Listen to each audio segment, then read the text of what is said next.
कौन यहाँ पर चर्चा की गई है दोनों दृष्टिकोण की, कि आखिर दोनों के दृष्टिकोण क्या कह रहे हैं। दोनों के अपने अपने व्यू हैं, दोनों लोग अपने अपने हिसाब से क्या चिंतन करते हैं उसके बारे में आपको यहाँ पर बताया गया है। एक प्रकार से देखा जाए तो शिक्षा में एक तरफ बताया गया है कि शिक्षक केंद्रित दृष्टिकोण क्या है, दूसरी तरफ बताया गया है कि आपका शिक्षार्थी केंद्रित दृष्टिकोण क्या है। तो शिक्षक केंद्रित दृष्टिकोण का मतलब है जिसमें शिक्षक ही सब कुछ है, यानी कि पूरी शिक्षण प्रक्रिया शिक्षण के ऊपर ही आधारित है। जिसको हमने आपको बताया था कि शिक्षण के 3 प्रकार चलते हैं, एक शिक्षक केंद्रित, एक विद्यार्थी केंद्रित और एक आपका रहता है प्रजातांत्रिक, जिसमें दोनों का पार्टिसिपेट रहेगा। तो उसको आधार पर अगर कहें तो शिक्षक केंद्रित में कौन सक्रिय रहेगा, तो निश्चित सी बात है कि अगर शिक्षक केंद्रित कहेंगे तो शिक्षक आपका क्या रहेगा, सक्रिय भूमिका में रहेगा। तो यहां पर जो सक्रिय भूमिका में रहेगा वो आपका शिक्षक केंद्रित दृष्टिकोण में ध्यान रखना है। सक्रिय भूमिका में कौन रहेगा, तो सक्रिय भूमिका में आपका शिक्षक रहेगा। लेकिन अगर बाल केंद्रित या विद्यार्थी केंद्रित या शिक्षार्थी केंद्रित दृष्टिकोण की कहेंगे तो इसमें सक्रिय भूमिका में कौन रहेगा, शिक्षार्थी रहेगा या विद्यार्थी रहेगा। अब अगर कहें तो यहां पर जब शिक्षक केंद्रीय भूमिका में रहेगा तो शिक्षक तो यही चाहेगा, क्या चाहेगा कि सीखने की प्रक्रिया को वो केवल निर्देशित करता रहे, यानी उसे और कुछ ना करना पड़े, गाइडलाइंस जारी करता रहे, यानी हमें कम मेहनत करनी पड़े। हम बच्चों को क्या करते रहे, दिशा निर्देश देते रहे, हम अपने आप को ही भगवान मान लें और हम बच्चे को क्या करते रहे, जैसा हम चाह रहे वैसा ही बच्चा क्या करने लगे। ऐसा कौन सोचता है, शिक्षक के पक्ष में ऐसा शिक्षक सोचता है।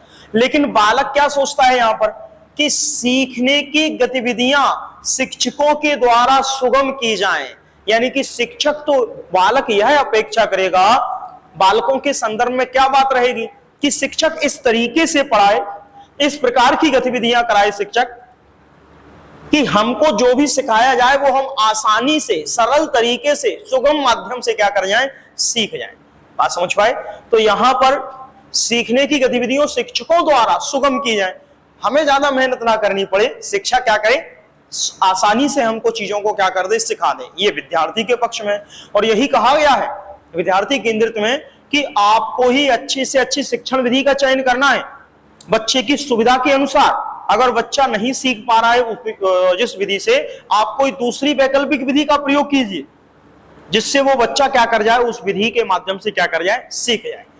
फिर इसके बाद अगर कहें छात्रों को शिक्षकों या अन्य स्रोतों से प्रेषित जानकारी प्राप्त होती है और उन्हें याद किया जाता है। यहां पर जो छात्र रहेंगे इस प्रक्रिया में छात्रों को जो जानकारी प्राप्त की जाएगी वो तो या तो शिक्षक प्राप्त कराएंगे या कोई अन्य स्रोतों से जो भी जानकारी प्राप्त की जाएगी या जो भी जानकारी प्राप्त की जाएगी उसको बच्चा क्या किया जाएगा, उसके द्वारा उसको याद किया जाएगा। यानी कि शिक्षक केंद्रित में हमें ज्यादा मेहनत नहीं करनी, शिक्षक को ज्यादा मेहनत नहीं करनी। इसमें हम तो केवल पीडीएफ पर पीडीएफ सौंपते जाएं, दिशा निर्देश देते जाएं, आज ये याद कर लाना, कल ये याद कर लाना, आज तुमको ये याद करना है। ये एक प्रकार की शिक्षण केंद्रित, आप ऐसे समझें जिसमें बालक पर अधिक लोड पड़े और शिक्षक पर न्यूनतम लोड रहे, वो आपकी शिक्षक केंद्रित प्रक्रिया है। और जिसमें अध्यापक पर अधिक लोड पड़े और बालक पर कम लोड पड़े वो आपकी बाल केंद्रित प्रक्रिया है या विद्यार्थी केंद्रित प्रक्रिया है। यहां पर क्या कहा, छात्र अनुभवों के माध्यम से सीखते हैं, यानी कि यहां पर किसके केंद्रित माना गया है, विद्यार्थी के इर्द गिर्द ये पूरी की पूरी प्रक्रिया चलेगी। तो जब विद्यार्थी के इर्द गिर्द चलेगी तो क्या कहती है बाल केंद्रित, कि बच्चे की रुचि के अनुसार, बच्चे की योग्यता के अनुसार, बच्चे की क्षमता के अनुसार, बच्चे के पूर्व अनुभव के आधार पर आप क्या कीजिए, सिखाइए। तो यहां पर छात्र अनुभवों के माध्यम से सीखेगा, यानी कि बच्चे को आप उसके अनुभव के आधार पर सिखाएं। सीखने के कार्यों पर चिंतन, अर्थ निर्माण और ज्ञान का निर्माण करते हैं।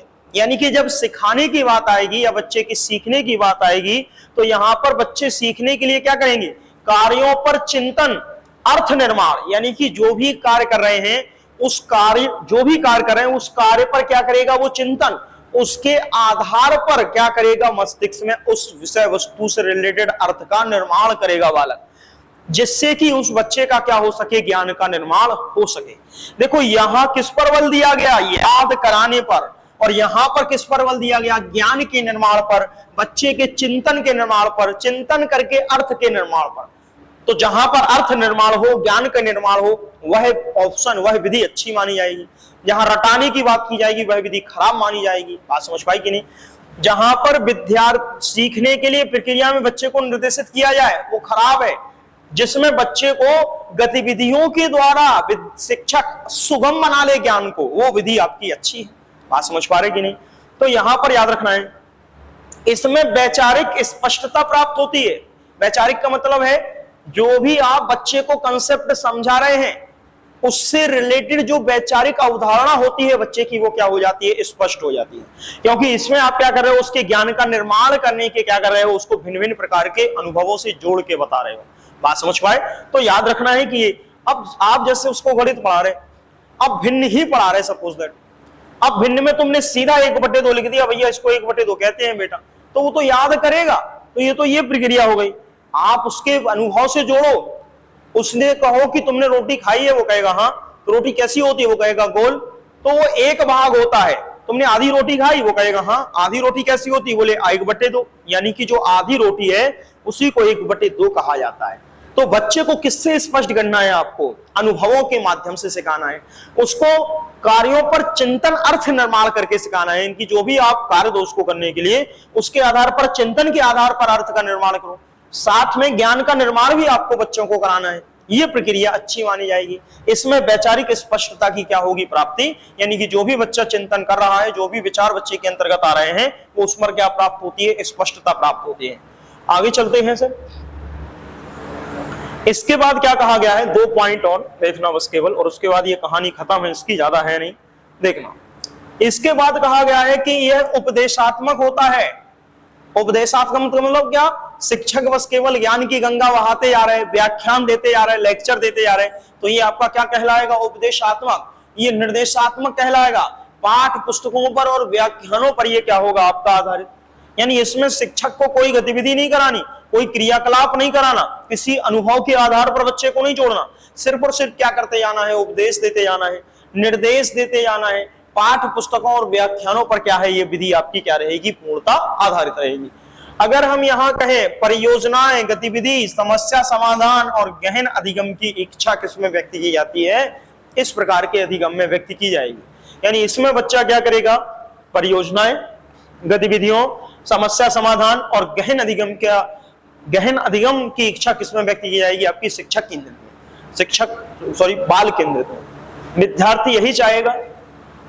परियोजनाओं के माध्यम से कोई प्रोजेक्ट उसको बनाने के लिए दिया जाए, उसके माध्यम से वो सीख जाए, करके गतिविधियां कराई जाए, गतिविधियों के माध्यम से वो सीख जाए। किसी प्रकार की समस्या उसके सामने उत्पन्न की जाए ताकि वो स्वयं ही उसके हल तक पहुंच जाए। साथ में गहन अधिगम का मतलब क्या होता है? विषय वस्तु का ज्ञान। अगर गणित आप पढ़ा रहे हो तो विषय वस्तु का बेहतर ज्ञान आप बच्चे को कराओ। भाई जोड़ का उथला ज्ञान दोगे तो हो सकता है कहीं वो गलती कर दे, लेकिन गहन अधिगम कराओगे तो उसके लिए आपको कंसेप्ट की अवधारणा बच्चे को स्पष्ट करनी पड़ेगी। तो ध्यान रखना है, गहन अधिगम का मतलब है संकल्पना बच्चे को आपको क्या करनी है? यहाँ स्पष्ट करनी है। शिक्षण और अधिगम की गतिविधियां प्रासंगिक नहीं, यानी कि यहाँ पर जो शिक्षण और अधिगम की जो गतिविधियां होती हैं वो प्रासंगिक नहीं। प्रासंगिक का मतलब है मनोवैज्ञानिक दृष्टिकोण को पूरा नहीं करती हैं। यानी कि एक प्रकार से देखा जाए तो ये विधियां रटाने पर बल देती हैं, याद करने पर जोर देती हैं, ये गतिविधियों पर जोर नहीं देती। इसलिए ये अधिगम और शिक्षण की गतिविधियां जो है वो प्रासंगिक नहीं है। इसमें जो भी शिक्षण और अधिगम की गतिविधियां ली जाती है वो प्रासंगिक नहीं रहेंगी। लेकिन अधिगम वास्तविक दुनिया में स्थित सीखने के रूप में प्रासंगिक है। मतलब क्या? या इसलिए अधिगम की अधिक प्रासंगिकता है। यहां का मतलब क्या समझाया है? देखो, ये कह रहा है कि अधिगम वास्तविक दुनिया में स्थित सीखने के रूप में प्रासंगिक है। यानी यहां जो शिक्षक बालक के रूप में, बाल केंद्रित के रूप में है, उसमें कह रहे हैं कि बच्चे को जो भी तुम्हें अधिगम कराना है उसके आसपास की जो भी वस्तुएं हैं उससे जोड़ करके उसका क्या कराओ? आप अधिगम कराओ। तो यहां पर यही कह रहा है कि अधिगम वास्तविक दुनिया में स्थित सीखने के रूप में प्रासंगिक है। यानी कि अधिगम को कब अच्छा माना जाएगा, कब उपयुक्त माना जाएगा? अधिगम को तब प्रासंगिक माना जाएगा जब आप उसको वास्तविक दुनिया उसके आसपास की दुनिया का मतलब है, वास्तविक दुनिया का मतलब उसके आसपास के वातावरण में जो भी स्थित है उससे ही उसको सिखाने पर क्या दें, जोर दें। आप गिनती सीधा मत पढ़ाएं, आप तो सांप सीढ़ी खिलवा दें। आप बच्चों को नहीं सांप सीढ़ी खिलवाना है, आप कुछ तीलियां प्रदान कर दें, उस तीलियों के माध्यम से कुछ खेल खिला दें, उसके माध्यम से आप बच्चे को क्या कराएं, क्रियाकलाप कराएं। देखा होगा आपने, कई आपके मटेरियल आता है, जो आपका शिक्षण सहायक सामग्री होती है, उसमें भिन्न भिन्न प्रकार के कार्ड रहते हैं, भिन्न भिन्न प्रकार के अंक लिखे रहते हैं, उन पर लिखा रहता है 1 हुआ, 2 हुआ, 3 हुआ, 100 हुआ, 10 हुआ, 50 हुआ। उनके आधार पर बच्चे को क्या सिखाई जाती है, गिनती। वो नहीं जानता है कि एक क्या कहते हैं, लेकिन कार्ड पर एक लिखा हुआ है, उसका मतलब ये एक कार्ड है, इसके 2 कार्ड है, ये 3 कार्ड है, इसके आधार पर बच्चा गिनती करना सीख जाएगा। तो उसको वास्तविक दुनिया से जोड़ करके क्या करना है, ज्ञान प्राप्त कराना है। यही ज्ञान जो वास्तविक दुनिया से जोड़ के दिया जाए वही सीखने के रूप में क्या है, प्रासंगिक है, यानी उसी को मान्यता प्राप्त है। इसलिए अधिगम की अधिक प्रासंगिकता है। अधिगम को क्या किया जाता है, अधिकतर जोर यही दिया जाता कि अधिगम बच्चे को जो कराओ वो आपका क्या होना चाहिए, आसपास की चीजों से जोड़कर जो है वो दिया जाना चाहिए। तो अधिगम को क्या माना गया है, यहाँ पर अधिक प्रासंगिक माना गया है।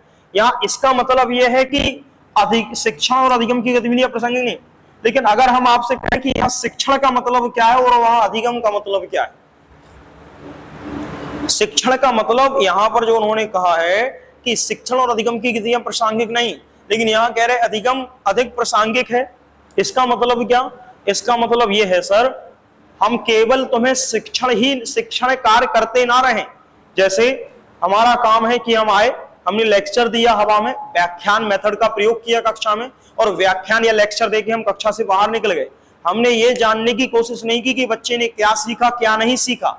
अधिगम कब होगा, अधिगम तो तभी होता जब हम ये समझ लें कि हमने जो सिखाना चाहते थे बच्चा उसको सीख पाया है अथवा नहीं सीख पाया, और जो हम सिखाना चाहते थे वो कितना बच्चा जो है वो सीख चुका है। तो उसको हम किसके रूप में देखेंगे, अधिगम के रूप में देखेंगे। इसलिए इसमें केवल अधिकतर देखा जाए तो शिक्षण की बात की गई है, जबकि यहां पर जो बताया गया है वो अधिगम की अधिक प्रासंगिकता मानी गई है, यानी अधिगम जो है वो यहां पर महत्वपूर्ण होगा, यहां शिक्षण शामिल नहीं होगा। ठीक है, अब ये बताओ इसी आधार पर इस प्रश्न का उत्तर क्या होगा, बोलो। इस आधार पर इस प्रश्न का उत्तर क्या होगा, इस आधार पर इस प्रश्न का उत्तर क्या होगा।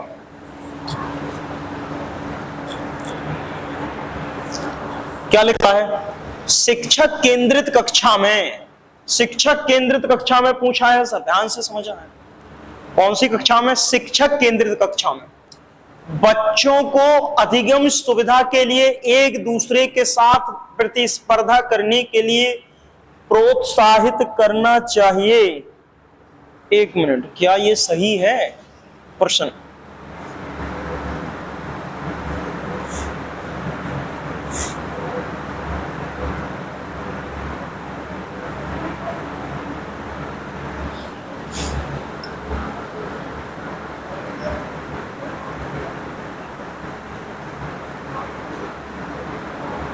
ये प्रश्न ही सही नहीं लिखा, आंसर कहां से सही आएगा?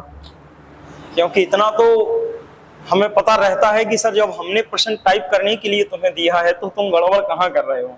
चलिए देखना, यहां शिक्षक लिखा है, ये गलत है महाराज, यहां शिक्षार्थी कीजिएगा तब आंसर निकलेगा इसका। इस शिक्षक की जगह आपने उसमें कर लो शिक्षार्थी। शिक्षार्थी केंद्रित कक्षा में, ठीक है ना। शिक्षक की भूमिका बतानी है कि शिक्षक की भूमिका क्या है, आंसर निकलता ही नहीं अगर शिक्षक, अगर आप केवल ये शिक्षक लिखा है। शिक्षार्थी केंद्रित कक्षा में शिक्षक की क्या भूमिका है, तो पहला ये ऑप्शन क्या कह रहा, बच्चों को अधिगम सुविधा के लिए एक दूसरे के साथ प्रतिस्पर्धा के लिए प्रोत्साहित करना चाहिए। क्या कह रहा पहला ऑप्शन, सही है कि गलत? सही कि गलत? सही है कि गलत है? एक आवाज में नहीं बोले, कुछ गलत कह रहे कुछ सही कह रहे। बीच वाले आप लोग बताओ सही है कि गलत? नहीं है सही कि गलत है कि सही है, पता ही नहीं है। क्या हुआ, करगवा नरेश बताइए क्या है? अब तो दोनों बैठे हैं, आगे बरल नरेश बैठे, पीछे करगवा नरेश बैठे हैं। बताइए।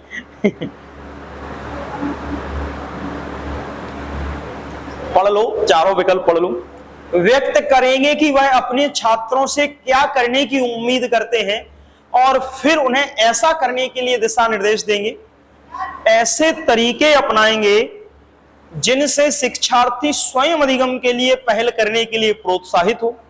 मुख्य तथ्यों की व्याख्या करने के लिए व्याख्यान विधि का प्रयोग करेंगे और फिर शिक्षार्थी को उनके ध्यान के लिए आकलन करेंगे। सबसे पहला तो आप ये कहो, अब सबने सोच लिए अपने अपने आंसर, अब सुनो, अब हमारी व्याख्या देखो तुम, ठीक है? सबने अपने सोच लिए, अब देखना किसका सही निकलता किसका गलत। नीचे से चलते हैं। मुख्य तथ्यों की व्याख्या करने के लिए व्याख्यान विधि, तो व्याख्यान विधि से तो 1 से 5 के बच्चों को समझ में ही नहीं आएगा कुछ, तो सबसे पहले तो डी ऑप्शन कट करो कि ये तो कहना होगा ही नहीं, ठीक है? अब चलते हैं ऊपर। ऐसे तरीके को अपनाएंगे जिनसे शिक्षार्थी स्वयं अधिगम के लिए पहल करने के लिए प्रोत्साहित हो। हाँ, हम ध्यान करो, शिक्षक बाल केंद्रित प्रक्रिया या शिक्षार्थी केंद्रित प्रक्रिया में क्या कह रहे थे कि ऐसे तरीके को अपनाएंगे जिनसे शिक्षार्थी स्वयं अधिगम खुद करके सीखने पर क्या रहेगा, केंद्रित रहेगा। हमने अभी तो पढ़ाया है, अब ऊपरी लाइन में देखो, उसमें स्वयं अधिगम लिखा होगा कि खुद बच्चा सीखने के लिए क्या करेगा, पहल करने के लिए प्रोत्साहित करेगा। लेकिन अभी इसको ये नहीं कहेंगे, अभी कहेंगे कि हाँ ये सही हो सकता है। ये पहले ही जवाब में निष्कर्ष पर नहीं पहुंच जाना कि यही बेस्ट ऑप्शन है, और भी चेक कर लो, ऐसा तो नहीं कि इससे बेस्ट ऑप्शन कहीं और दिया हो। व्यक्त करेंगे कि वह अपने छात्रों से क्या करने की उम्मीद करते हैं और फिर उन्हें ऐसा करने के लिए दिशा निर्देश नहीं देना। ये तो उम्मीद करेंगे कि वह बच्चा क्या करता है, यह तो हम उम्मीद करेंगे, लेकिन दिशा निर्देश तो बिल्कुल ही मना ही है कि दिशा निर्देश तो तुम्हें देना ही नहीं है बच्चों को। गाइडलाइंस नहीं, मैं क्या था, निर्देशन नहीं, मार्गदर्शक करता, तुम सुविधा प्रदाता बने रहो, तुम मार्गदर्शक करता बने रहो, लेकिन निर्देशन करता नहीं होगे। बात समझ गए? जो तुम्हें हमने टैगलाइन या जो शब्द पकड़ाए हैं तुम उनको पकड़ के रखो ताकि तुम्हें ये हेल्पफुल रहे, ठीक है? पहला और देखते हैं। बच्चों को अधिगम सुविधा के लिए एक दूसरे के साथ प्रतिस्पर्धा करने के लिए प्रोत्साहित करेंगे। तो क्या ये सही है? क्या हम बच्चे को एक दूसरे के साथ प्रतिस्पर्धा करने के लिए प्रोत्साहित करेंगे? तो ध्यान रखना, आपको बच्चों को एक दूसरे के साथ कभी प्रतिस्पर्धा नहीं करानी। अगर आप एक दूसरे के साथ प्रतिस्पर्धा कराओगे तो आपस में ईर्ष्या का भाव आएगा, पहली चीज। और आप एक दूसरे के साथ अगर कंपटीशन कराते हो तो कंपटीशन कराना ही नहीं है। सबसे बेस्ट व्याख्या दे रहे हैं हम, तुम सुनो। क्यों नहीं कराना कंपटीशन? दो बच्चे जब एक समान हैं ही नहीं तो तुम दो लोगों में कंपटीशन करा क्यों रहे? क्योंकि जब दो बच्चे आपस में व्यक्तिगत विभिन्नता को लिए हुए हैं तो आपको उनमें प्रतिस्पर्धा कराना है ही नहीं। बात समझ गए? क्योंकि दो बालक अपने आप में अलग अलग हैं तो आपको कंपटीशन कराना ही नहीं है। ध्यान रखना, कहीं पर अगर प्रतिस्पर्धा दिया है तो वो गलत है, क्योंकि इससे बेहतर ऑप्शन दिया गया है स्वयं अधिगम। अगर ये नहीं होता तो हम मान सकते थे, जब ये नहीं होता तो सोचते, लेकिन चूंकि ऑलरेडी थी। क्या अगर ये ऑप्शन नहीं होता तो इन दोनों से ठीक ऑप्शन ये मान लिया जाता। अगर ये ऑप्शन अगर दिया ही ना होता, 1, 2 और 3 में अगर चयन करना होता तो हमें परिस्थिति बस इस पर टिक करना पड़ता, क्योंकि ये तो हो नहीं सकता, व्याख्यान निर्देशन हो नहीं सकता। तो हम फिर देख सकते हैं कि कोई बात नहीं, हम कंपटीशन तब करा लेंगे, लेकिन बेस्ट आंसर नहीं रहेगा आपका कभी भी।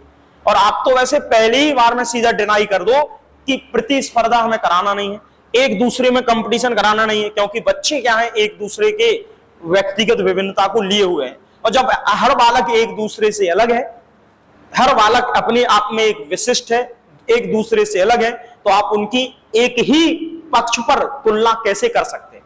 तो तुलना कराने वाला ऑप्शन आपका क्या होगा? गलत होगा। यहां प्रतिस्पर्धा का मतलब है बच्चों में तुलना कराई जा रही है, जो गलत है। तो ध्यान रखना कौन सा ऑप्शन सही है? सी ऑप्शन ही आपका क्या निकला सर? सही निकला, ठीक है ना? अब बात समझ पाए कि नहीं? चलिए आगे चलते हैं। अगर तुम्हें डाउट हो तो तुम पूछो, हम तुम्हें एक्सप्लेन करेंगे। चलिए अब आते हैं आदर्श गणित अध्यापक के क्या गुण हैं, यानी कि एक अध्यापक है उसके आदर्श गणित अध्यापक के क्या गुण होने चाहिए। तो यहां पर कहा गया है कि कौन कौन से गुण जो है वो एक आदर्श गणित अध्यापक के होने चाहिए। तो सबसे पहले बताया गया है अभिव्यक्ति की स्पष्टता। जो भी आप शिक्षक हो, जरूरी नहीं कि ये आपके गणित अध्यापक, कोई भी विषय का अध्यापक हो, अच्छे अध्यापक के यही गुण हैं, अच्छे अध्यापक के यही गुण हैं। सबसे पहले तो अभिव्यक्ति की स्पष्टता, जो भी वो बात बच्चों को बताना चाह रहा है, जो भी अपनी अभिव्यक्ति बच्चों को प्रस्तुत करना चाह रहा है, वो अभिव्यक्ति क्या होनी चाहिए, स्पष्ट होनी चाहिए। मतलब शिक्षक का जो बोलना है उसकी आवाज कटी फटी नहीं होनी चाहिए, तुतला नहीं होना चाहिए, क्योंकि अगर शिक्षक ही ऐसा बोलेगा तो फिर विद्यार्थी पर उसका क्या प्रभाव पड़ेगा। तो अभिव्यक्ति की स्पष्टता होनी चाहिए। अभिव्यक्ति का मतलब क्या है, उसके बोलने में क्या होनी चाहिए, स्पष्टता होनी चाहिए। दूसरा, उत्साह एवं उपलब्धजनक व्यवहार। उपलब्धजनक व्यवहार तो नहीं होगा, देख लें दो हमें सर एक बार, सही है, उपलब्धजनक व्यवहार ही है, चलिए कोई बात नहीं, देखते हैं। उत्साह एवं उपलब्धजनक व्यवहार, शिक्षक का व्यवहार ऐसा हो जो बच्चे में समय समय पर क्या करे, उत्साह वर्धन का क्या करे, काम करता रहे, यानी कि उसको समय समय पर मोटिवेट करता रहे, उत्साह बढ़ाता रहे विद्यार्थी का। उपलब्धजनक व्यवहार, उपलब्ध का मतलब क्या, ध्यान करो, हमने कहा था सुविधा प्रदाता या आपका फैसिलिटी देने वाला। तो यहां पर शिक्षक ऐसा होना चाहिए जो उसको उपलब्धजनक व्यवहार, यानी कि बच्चे को अगर कोई समस्या है, कोई बात नहीं बेटा, हम तो हैं, हम बता रहे इस सवाल का आंसर, यानी कि उपलब्धजनक व्यवहार शिक्षक को दिखाना चाहिए। ये नहीं बच्चे गए, गुरुजी हमें प्रश्न बताओ, चुप नालायक बैठ, नहीं बता रहे, ऐसा व्यवहार अध्यापक को नहीं दिखाना चाहिए। तो ध्यान रखना है, उत्साह एवं उपलब्धजनक व्यवहार। विषय पर पूर्ण आधिपत्य, ये याद रखना, चाहे हिंदी हो, चाहे गणित हो, चाहे आपका किसी भी विषय हो, सभी विषय के शिक्षकों का अपने विषय पर पकड़ मजबूत होनी चाहिए, क्योंकि जब शिक्षक की विषय पर मजबूत पकड़ होगी, कंसेप्ट एकदम क्लियर होंगे, तभी वो बच्चों को क्या कर पाएगा, बेहतर तरीके से चीजों को स्पष्ट कर पाएगा, सरल तरीके से। तो पूर्ण आधिपत्य का मतलब है उसे अपने विषय की गहन जानकारी होनी चाहिए। ध्यान रखना, अगर कोई शिक्षक है किसी विषय का शिक्षक है, तो उसको अपने विषय पर पूर्ण आधिपत्य होना चाहिए। दूसरे के विषय से मतलब नहीं, हमारा विषय गणित है, हमें गणित पर अच्छी पकड़ होनी चाहिए, तभी हम गणित के शिक्षक हैं। क्योंकि गणित पर अच्छी पकड़ रहेगी, तभी हम बच्चों के लिए आसान शिक्षण विधि का क्या कर पाएंगे, प्रयोग कर पाएंगे। तो याद रखना, गणित पर पूर्ण आधिपत्य होना चाहिए। उत्तम नियंत्रण शक्ति। अब उत्तम नियंत्रण शक्ति का मतलब क्या, भैया हमारे ऊपर, अपने ऊपर भी नियंत्रण हो, हमें अपने संवेगों पर भी नियंत्रण हो, साथ में हम जो कक्षा को पढ़ा रहे हैं, जो विद्यार्थी को पढ़ा रहे हैं, उस पर भी क्या होना चाहिए, हमारा नियंत्रण होना चाहिए। तो उत्तम नियंत्रण शक्ति। अब पता चला शिक्षक यूं बोर्ड पे पढ़ा रहा यूं, और पीछे से बच्चे हेलीकॉप्टर उड़ा रहे शिक्षक की तरफ, तो ऐसा भी नहीं होना चाहिए। जब कक्षा व्यवस्थित रहेगी तो बच्चे पढ़ेंगे नहीं। तो याद रखना है, उत्तम नियंत्रण शक्ति। व्यवहारिक कुशलता और साधन संपन्नता।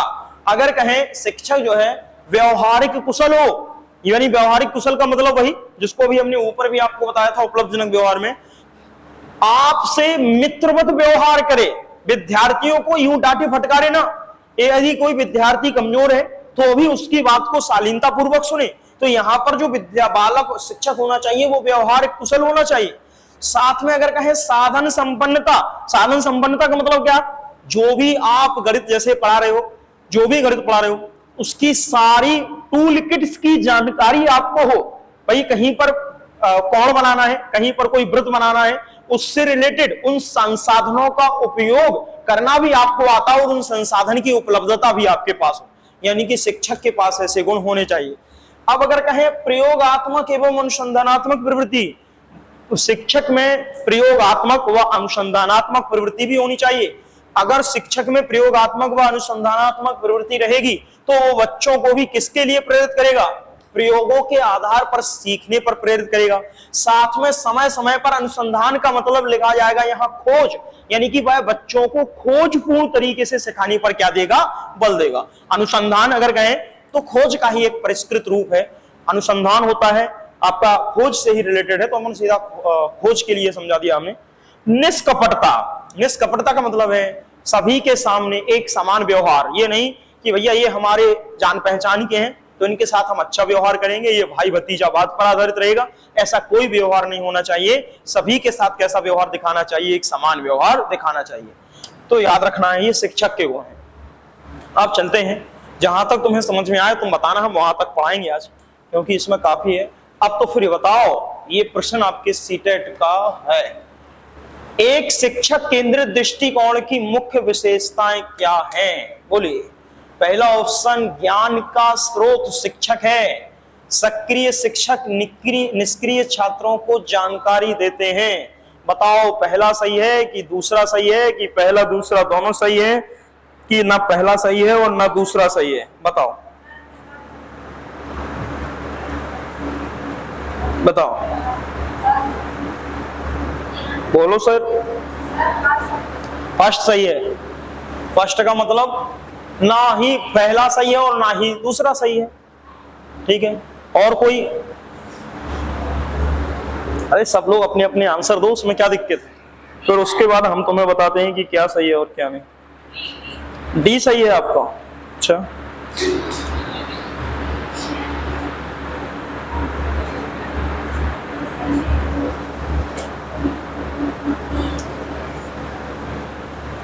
बताओ। तुम लोग आंसर नहीं दे पा रहे, अभी पढ़ाया है तुम्हें, कैसे हो भाई साहब? कौन सा सही है? ए सही हो गया ना, पहला सही ना दूसरा सही। क्यों भारती? अरे भारती जी, कौन सा सही है? क्या कर रहे तुम लोग? सामने तुम्हारे पास पीडीएफ भी है, सामने तुम्हारे पास हार्ड कॉपी है, तुम उसमें से देख के भी आंसर टिक नहीं कर पा रहे। अभी पढ़ के आए उसके बाद भी तुम आंसर टिक नहीं कर पा रहे। धन्य हो प्रभु। यहां क्या लिखा ऊपर सर? शिक्षक केंद्रित दृष्टिकोण। शिक्षक केंद्रित दृष्टिकोण में ज्ञान का स्रोत किसको माना गया है? शिक्षक को। तो सही तो है पहला भाई, शिक्षक केंद्रित दृष्टिकोण में ज्ञान का स्रोत किसको माना गया है? शिक्षक को। और सक्रिय शिक्षक निष्क्रिय छात्रों को जानकारी देते हैं। यही तो कहा है कि शिक्षक सक्रिय रहेगा, व्याख्यान देगा, और निष्क्रिय छात्र बैठे रहेंगे, उनको जानकारी उपलब्ध रहेगा। भैया व्याख्यान मेथड में शिक्षक ही सक्रिय रहता है, छात्र तो पैसिव लर्नर के रूप में बैठे रहते, मूक श्रोता के रूप में बैठे रहते। शिक्षक ही केवल एक्टिव रहता है जो व्याख्यान देता है। तो ये भी तो सही है, तो आपका पहला भी सही है और दूसरा भी सही है। सही तो कह रहे थे कोई डी, ठीक है ना? सही है। शिक्षक केंद्रित में हमने क्या कहा? ज्ञान का स्रोत, ज्ञान की स्रोत लिख दिया है, वो ज्ञान का स्रोत शिक्षक है, की लगा दिया, वो ज्ञान का स्रोत शिक्षक है। और कहा है सक्रिय शिक्षक। सक्रिय शिक्षक व्याख्यान मेथड ही तो चलेगा शिक्षक केंद्रित में, तो शिक्षक सक्रिय हुआ कि नहीं? बच्चे तो चुप बैठे यूं चुप्पी बांध के, तो बच्चे क्या हो गए? निष्क्रिय। तो यहां पर शिक्षक केंद्रित में सक्रिय शिक्षक निष्क्रिय छात्रों को जानकारी देता है। ठीक है ना? दोनों सही है, पहला भी सही और दूसरा भी सही। ठीक है, शिक्षक केंद्रित लिखा, बाल केंद्रित नहीं लिखा, बच्चे के लिए अनुकूलन के लिए नहीं कहा। यहां बच्चे के फेवरेट बात नहीं कहना है, यहां बच्चे के अपोजिट बात कहनी है। तो बच्चे के अनफेवर में कौन सी है? जिसमें ज्ञान का स्रोत एकमात्र शिक्षक है। ये किसमें कहा गया है? शिक्षक केंद्रित प्रक्रिया में। शिक्षक केंद्रित प्रक्रिया में। अबे भैया इधर देखो, तुम लोग इतने नालायक हो, इधर देखो तुम, ये शिक्षक केंद्रित में शिक्षक सक्रिय है कि नहीं है? है कि नहीं है? और सीखने की प्रक्रिया को निर्देशित करता है कि नहीं करता है? छात्रों को शिक्षक या अन्य स्रोतों से प्रेषित जानकारी प्राप्त होती है और उन्हें याद किया जाता है। तो इसका मतलब यही तो है कि शिक्षक सक्रिय है और वो जानकारी दे रहा है, छात्र उसको याद कर रहे हैं क्योंकि वो निष्क्रिय है। और यहां पर अगर नहीं कहें तो व्याख्यान मेथड इसमें चूंकि ध्यान ये तो है, पाठ पुस्तकों व्याख्यानों पर आधारित रहता है। तो व्याख्यान में शिक्षक ही तो सक्रिय हुआ, आपका बालक क्या हुआ? निष्क्रिय भूमिका में रहा। ठीक है, तो दोनों ही गलत हो जाते हैं, ना पहला ही सही ना दूसरा ही सही। हाँ, अगर यहां पर बालक आ जाता तो ज्ञान का स्रोत शिक्षक नहीं है, बालक तो पूरे वातावरण से कहीं से भी ज्ञान अर्जित करेगा। और यहां पर लेक्चर मेथड नहीं चलेगा कि सक्रिय शिक्षक निष्क्रिय छात्रों को, यहां तो सक्रिय छात्र हैं, उनको सक्रिय बना करके ही आपको ज्ञान प्रदान कराना है। शिक्षक सिर्फ मार्गदर्शक की भूमिका में रहेगा। तो ना फिर पहला सही होगा और ना दूसरा सही होगा। चलिए आगे चलते हैं। एक और क्वेश्चन है, ये आधे विकल्प यहां लिख दिए, आधे विकल्प यहां। वाह भैया वाह, कोई बात नहीं, क्या कर सकते हैं। ये बताओ जरा, ये भी प्रश्न ही है, ये थ्योरी मत समझ लेना।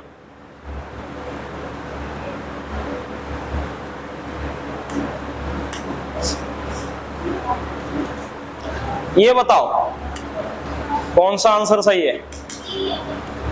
सोच लो।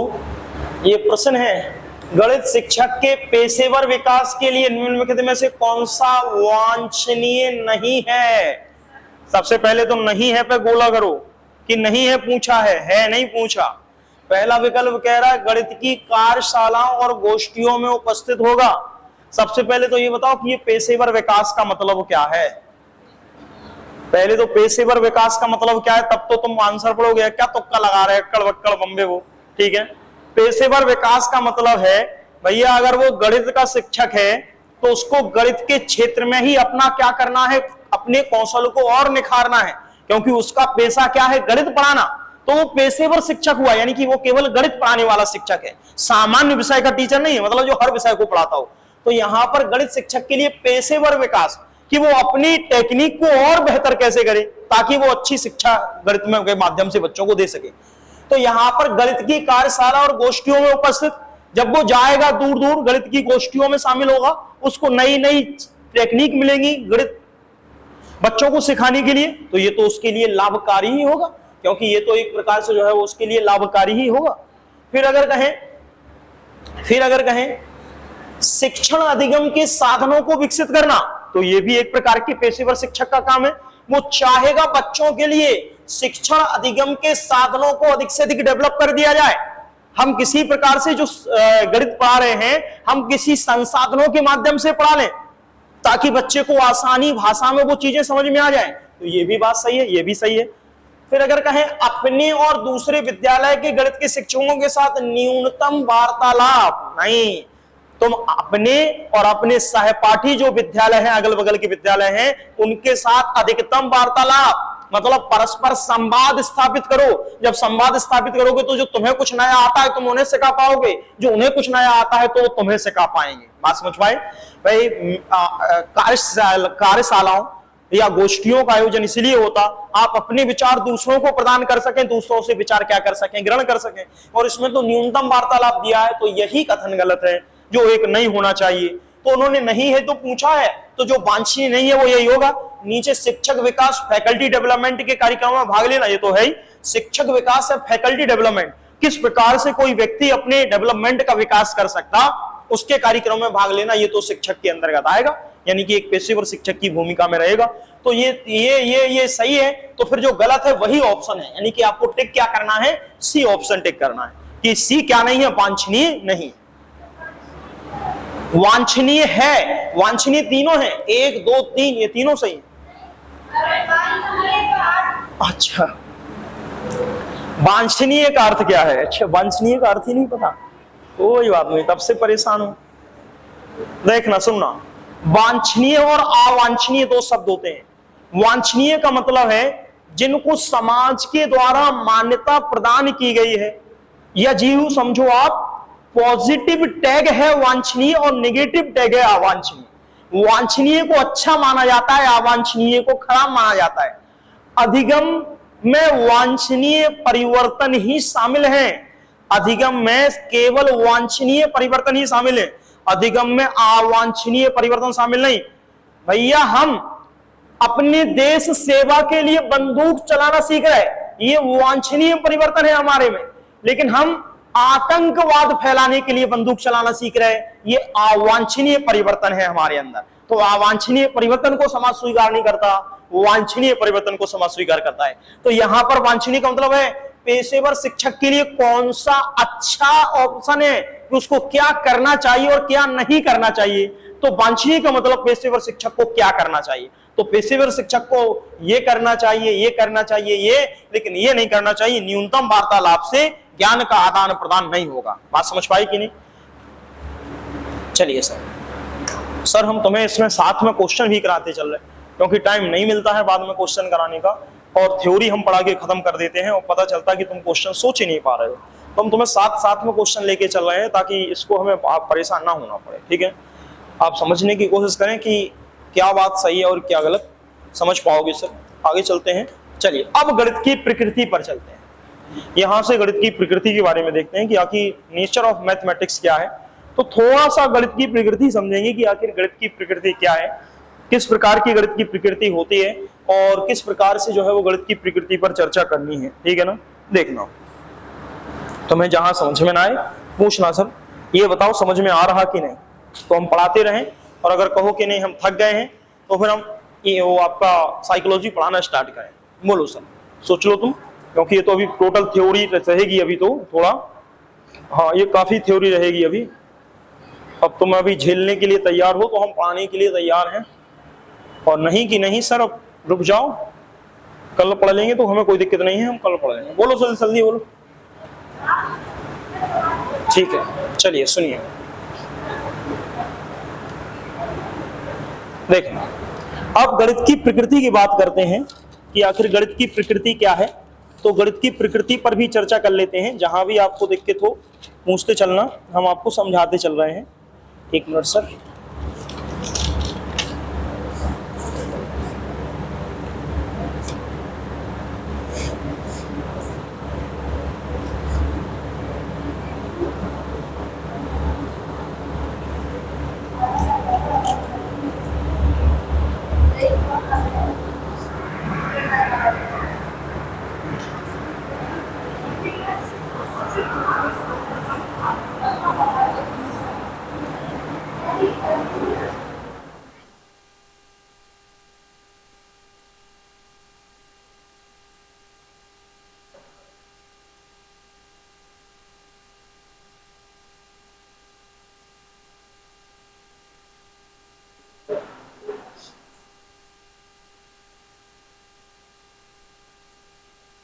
देखना सर,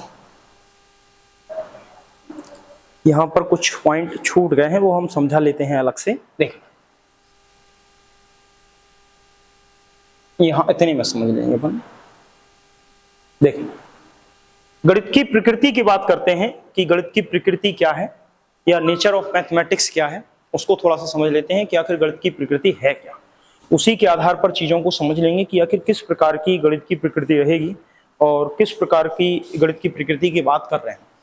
तो यहां पर दिया गया है कि गणित में अमूर्तता अमूर्तता और दृश्यता शामिल है। कुछ कुछ चीजें तो हमारे भैया जी छोड़ देते हैं, कोई बात नहीं, लेकिन हो जाती हैं गलतियां सर। हम देख लें पहले कि लिखा क्या था और यहाँ है क्या। हाँ, वही हम कहें और नहीं है, दृश्यता, ठीक है। तो अमूर्तता और दृश्यता शामिल है, ठीक है ना। अब इसका मतलब समझाते हैं कि अमूर्तता और दृश्यता क्या है। गणित अवलोकन के बजाय तर्क पर निर्भर रहता है, इसका भी मतलब समझाते हैं कि कैसे तर्क पर निर्भर रहता है, ठीक है। तो यहां पर थोड़ा सा समझते हैं, देखना इसके यहीं पर समझ लें, हाँ यहीं समझ लेते हैं, देख समझ।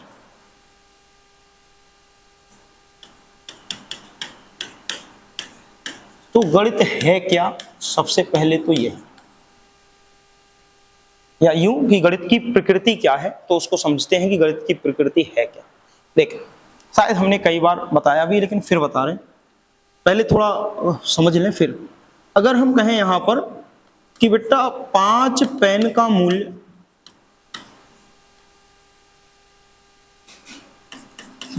50 रुपए है,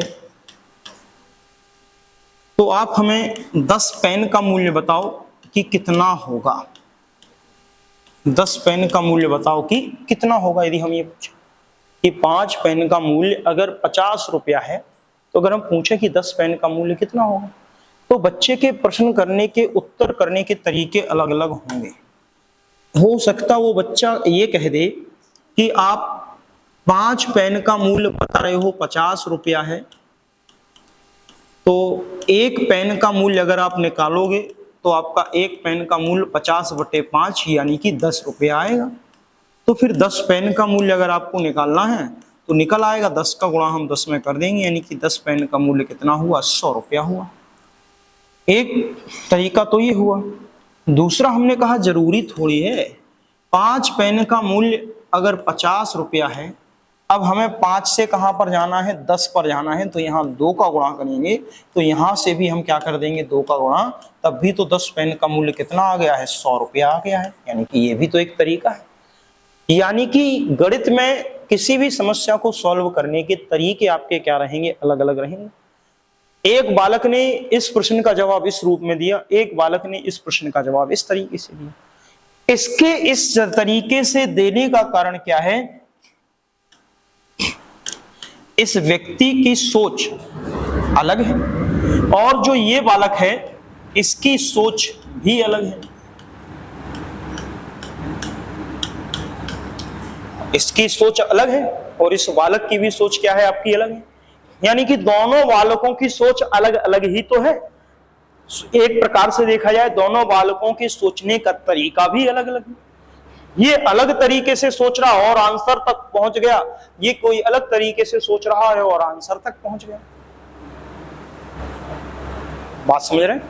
यानी कि दोनों के सोचने के तरीके आपके क्या हैं? अलग अलग हैं। ठीक।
देखना सर कैसे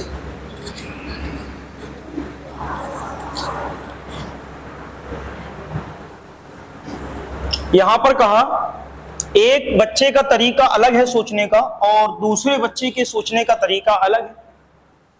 तो गणित यही तो कहता है कि हमें इस पर फोकस नहीं करना, हमें इस पर फोकस नहीं करना, हमें सिर्फ और सिर्फ यह देखना है कि आखिर बच्चे के अंदर किसी भी समस्या को समाधान तक पहुंचने के लिए किसी प्रकार की कोई ना कोई सोच विकसित हुई है अथवा नहीं। यह भी आंसर तक पहुंचा है, यह भी आंसर तक पहुंचा है, इसका भी तरीका सही है, इसका भी तरीका सही है। यह नहीं कि यह जल्दी आंसर आ गया, यह नहीं कि यह देर में, सिर्फ मतलब इसका है कि दोनों बच्चों ने कुछ ना कुछ क्या किया है, सोच के क्या किया है, जवाब दिया है। तो यहां पर अगर कोई कहे, शुरुआत में अगर कहें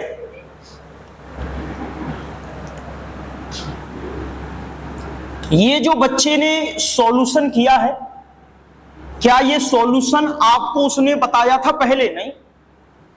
क्या ये सॉल्यूशन उस बच्चे ने आपको पहले बताया था? नहीं। ये तो उसके मस्तिष्क में अमूर्त रूप से चलने वाली प्रक्रिया है, जिसको उसने क्या किया है, जिसको उसने मूर्त रूप में क्या कर दिया है, प्रदर्शित कर दिया है।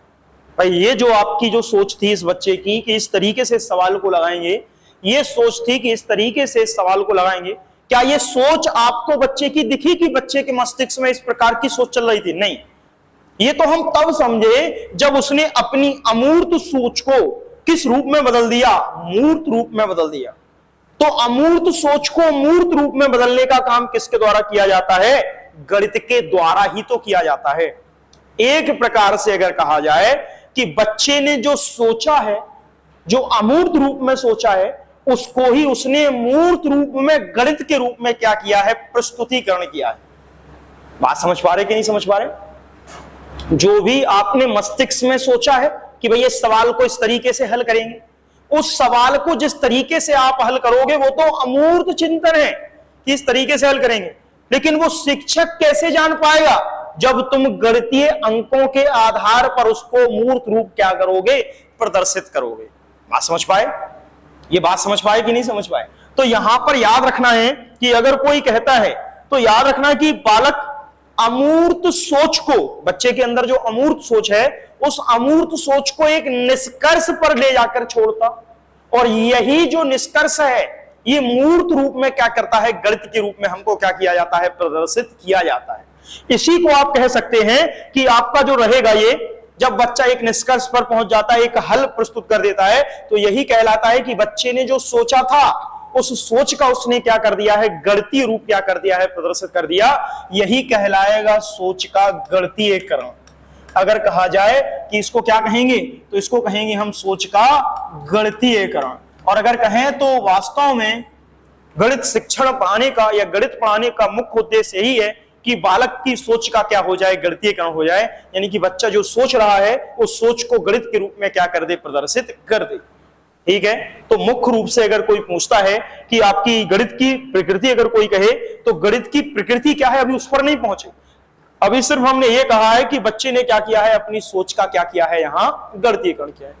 अब जरा ये बताओ, गणित की जो गणित रहेगी उस सोच का अगर गणितीयकरण बच्चा कर रहा है, तो यहां पर क्या कह रहा है कि 5 पेन का मूल्य 50 रुपया, 1 पेन का मूल्य इतना, तो भैया इसलिए 10 पेन का मूल्य इतना। यहां पर कह रहे हैं 5 पेन 50 रुपए के, तो फिर 5 का गुणा किया तो 10 पेन 100 रुपए के। तो कोई ना कोई लॉजिक तो दे रहा भाई, सवाल हल करने के पीछे कोई ना कोई तर्क तो है भाई। आप कैसे कह रहे हैं कि 10 पेन 100 रुपए के आएंगे? आप कह रहे भैया 5 के 50 आते हैं, तो 1 पेन कितने का आएगा वो निकाल लिया, वाकाया फिर 10 की चाहिए तो 10 का गुणा करा दिया। यानी कि हम एक तर्क दे रहे हैं, एक लॉजिक दे रहे हैं। तो इसमें जो आपकी प्रकृति होती है वो कैसी होती है, याद रखना है। आपकी अवलोकन के बजाय प्रकृति किस पर आधारित होती है, तर्क पर आधारित होती है। या यूं कह दो, गणित की प्रकृति कैसी होती है, तो गणित की जो प्रकृति होती है वो आपकी तार्किक होती है। और गणित पढ़ाने का मुख्य उद्देश्य क्या है, तो बच्चे की सोच का गणितीयकरण करना ही गणित पढ़ाने का क्या कहलाएगा, मुख्य उद्देश्य कहलाएगा।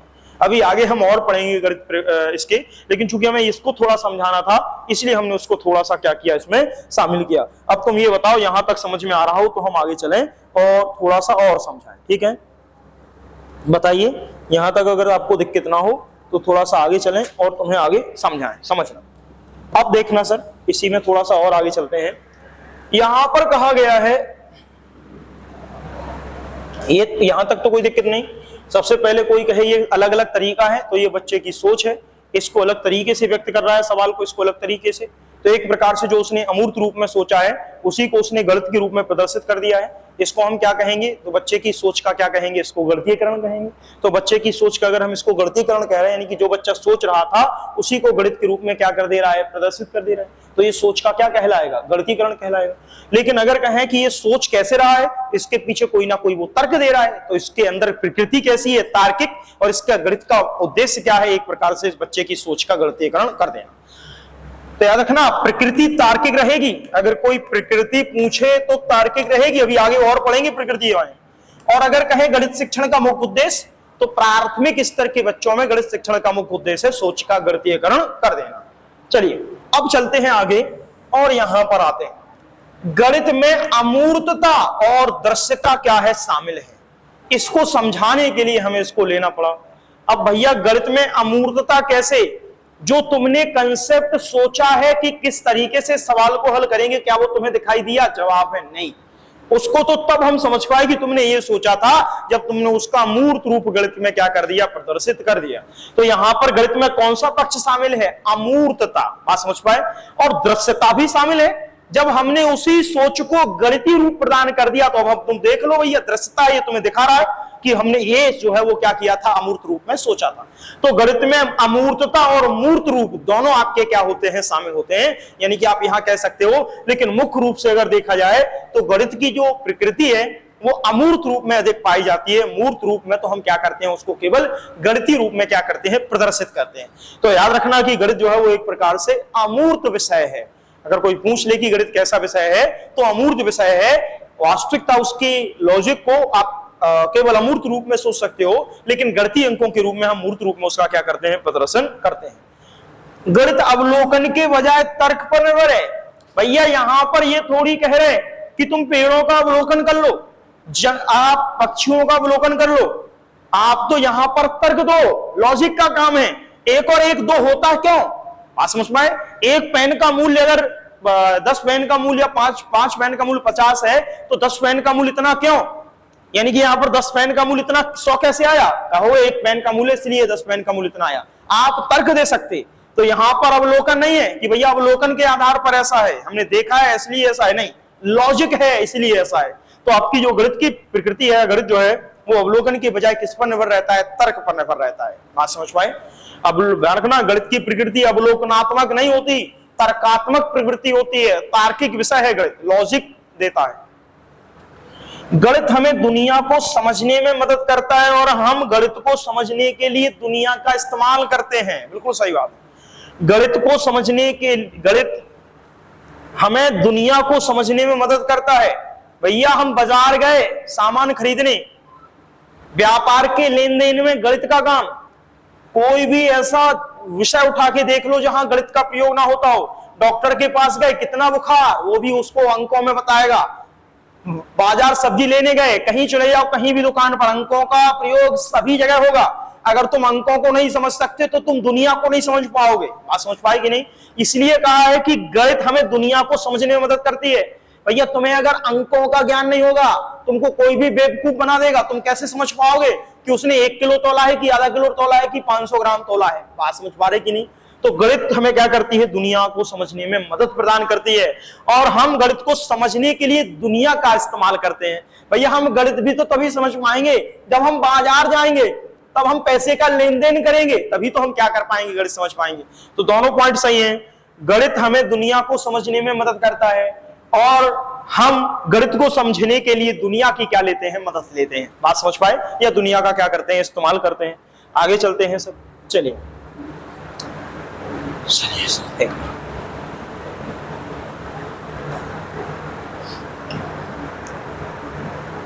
देखना क्या कहा है। विभिन्न प्रकार के व्यवहारिक उद्देश्यों और इसकी आंतरिक रुचि के लिए गणित का क्या किया जाता है? अध्ययन किया जाता है। विभिन्न प्रकार के व्यवहारिक उद्देश्यों। अब व्यवहारिक उद्देश्य का मतलब यहां क्या है? यानी कि मनुष्य के द्वारा किए जाने वाले व्यवहारिक क्रियाकलाप, इनको आप क्या कहेंगे? व्यवहारिक उद्देश्य। और इसकी आंतरिक रुचि के लिए गणित का क्या किया जाता है? अध्ययन किया जाता है। अब देखना, व्यवहारिक उद्देश्य का मतलब क्या, यह आंतरिक रुचि का मतलब क्या है, जिसके लिए गणित का क्या किया जाता है? अध्ययन किया जाता है। हमने आपको कई बार उदाहरण दिया है। भैया तुम व्यवहारिक उद्देश्य का मतलब है आप अपने जीवन में किसी भी प्रकार के क्रियाकलाप को कर रहे हो। देखा होगा जिस व्यक्ति को गणित का ज्ञान नहीं, वो पैसा लेने के बाद मजदूर आपसे गिनवाने आएगा, भैया गिन दो 300 रुपए मिले कि नहीं मिले। यानी कि गणित जो है वो किसका काम करता है? विभिन्न प्रकार के व्यवहारिक उद्देश्यों की क्या करता है? पूर्ति करता है। बात समझ पाए कि नहीं? साथ में आंतरिक रुचि के लिए गणित का क्या किया जाता है? अध्ययन किया जाता है। आंतरिक रुचि का मतलब है, अगर हम आप हैं, अगर कहें यहां पर कि आंतरिक रुचि के लिए क्या किया जाता है? व्यवहारिक उद्देश्य। सबसे पहले तो व्यवहारिक उद्देश्य हो गया कि दुनिया में बाहर किसी भी क्रियाकलाप को, बाहर के लोगों के व्यवहार को समझने के लिए हमको किसकी आवश्यकता पड़ेगी? गणित की आवश्यकता पड़ेगी। तो आंतरिक रुचि यानी कि अगर हम कहें इंटरनली रूप से हमको अगर सेटिस्फाई होना है, जैसे हमें दूसरे की बात पर विश्वास ही करना पड़ेगा कि भैया ये 300 रुपए है। अगर तुम्हें गणित का ज्ञान नहीं है, जैसे बूढ़े पुराने लोगों की बात देखना, अगर उनको अंकों का ज्ञान नहीं, उनको घड़ी देखना नहीं आएगा कि कितने बजे हैं, वो तुमसे पूछेंगे भैया बता दो कितने बजे हैं। तुमने जो बता दिया वो उसी बात को मान लेंगे, लेकिन आंतरिक अनुभूति नहीं हुई है कि भैया आंतरिक अनुभूति हो जाए कि हाँ टाइम जो देखा है मैंने सही देखा है। क्या कहेगा? दूसरे ने बताया है कि इतने बजे हैं। तो याद रखना, आंतरिक रुचि के लिए गणित विषय का अध्ययन भी क्या है? आपका शामिल है। गणित में प्रतिरूपों व संबंधों का अध्ययन शामिल है। यह भी बात सही है। गणित के प्रतिरूप का मतलब क्या है और संबंध का मतलब क्या है? प्रतिरूप का मतलब गणित के कई प्रतिरूप हैं। गणित देखो आप, अगर गणित की ही कई शाखाएं देखो, अलजेब्रा हुई, अरिथमेटिक जो संख्याएं हैं अलजेब्रा में भी पढ़ोगे आप, रेखा गणित में भी पढ़ोगे, मेंसुरेशन में भी पढ़ोगे, ट्रिग्नोमेट्री में भी पढ़ोगे, सभी जगह गणितीय अंक पढ़ोगे, वेक्टर में भी पढ़ोगे। लेकिन ये तो छोड़ो, इसके प्रतिरूप आपको कहां कहां नहीं मिलेंगे। प्रतिरूप का मतलब समझ रहे? गणित की शाखाएं, यानी कि गणित की शाखाओं में भी तो गणित की जरूरत पड़ेगी, संख्याओं की। संख्याओं के ज्ञान के बिना आप ना बीजगणित को कर सकते, ना आप रेखा गणित को कर सकते, ना आप मेंसुरेशन को कर सकते, ना आप ट्रिग्नोमेट्री को कर सकते। भले ही तुम्हें साइन थीटा आता हो, कॉस थीटा आता हो, लेकिन जब तक अंकों का ज्ञान नहीं होगा क्या कर लेगा साइन थीटा कॉस थीटा। बात समझ पा रहे? तो प्रतिरूप का मतलब है, गणित का प्रतिरूप का मतलब है गणित की ही शाखाएं। और संबंधों का मतलब क्या? फिजिक्स में भी गणित का यूज, केमिस्ट्री में भी गणित का यूज, सब बायोलॉजी में भी गणित का यूज। बात समझ पाए कि नहीं? भैया डॉक्टर के पास गए, तुम्हारा हीमोग्लोबिन कितना, वो अंकों में लिखा है, तुम्हें गणित नहीं आती, इंग्लिश तो आती है, कैसे पता कर पाओगे कि हीमोग्लोबिन कितना? ध्यान रखना। तो गणित में संबंधों का अध्ययन भी क्या है आपका शामिल है। गणित वास्तविक दुनिया से जोड़ता है या जुड़ता है? ये बात सही है। वास्तविक दुनिया का मतलब क्या? आस पास की जो दुनिया है उससे तो तुम तभी जुड़ पाओगे जब तुमको क्या आती हो, गणित आती हो। अगर देखा जाए आपको गणित आ रही है, बाजार गए हैं सब्जी लेने के लिए, उसमें भी गणित की जरूरत है। भैया किसी दुकान पर गए हैं कोई सामान लेने के लिए, उसमें भी गणित की आवश्यकता है। हर जगह जोड़ घटाना की आपको क्या पड़ेगी आवश्यकता। यहां पर गणित आने का उद्देश्य केवल और केवल प्रारंभिक ज्ञान या एक प्रकार से आप कहें फंडामेंटल मैथमेटिक्स आना है। फंडामेंटल मैथमेटिक्स केवल 4 हैं, जोड़ घटाना गुणा भाग। इन 4 चीजों को तुमको आता हो, यानी कि गणित की सामान्य जानकारी आपको है। और आपका कक्षा जो आपका जो कहा गया है कि 3 से लेके 5 में, 1 से लेके 5 कहो या 3 से 5 कहो, तो उसमें जो बल दिया जा रहा है, आप एनईपी कहते हो, न्यू एजुकेशन पॉलिसी हुई, या आपका एक और शब्द आता है निपुण लक्ष्य हुआ, उसमें भी क्या किया जाता है कि न्यूनतम लक्ष्य। न्यूनतम लक्ष्य का मतलब है कि कम से कम इतना बच्चे को पढ़ा दो कि वो सब किताब वगैरह को पढ़ ले, अपनी बात को कह ले, यानी कि केवल पढ़ना उसको आ जाए, और साथ में वो संख्याओं के जोड़ घटाना गुणा भाग में क्या हो जाए, उसको जानकारी प्राप्त हो जाए। बस इतनी काफी है। यही दक्षता आपको हासिल करानी है बच्चे को 1 से 5 में, मुख्य उद्देश्य ये। तो यहां पर गणित वास्तविक दुनिया से क्या करता है? जोड़ने का काम करता है। अब आगे पढ़ते हैं, आगे क्या है देखना। अब यहां पर क्या कह रहा है? यहां पर कह रहा है आगे, इसको थोड़ा और स्लाइड कर लेते हैं,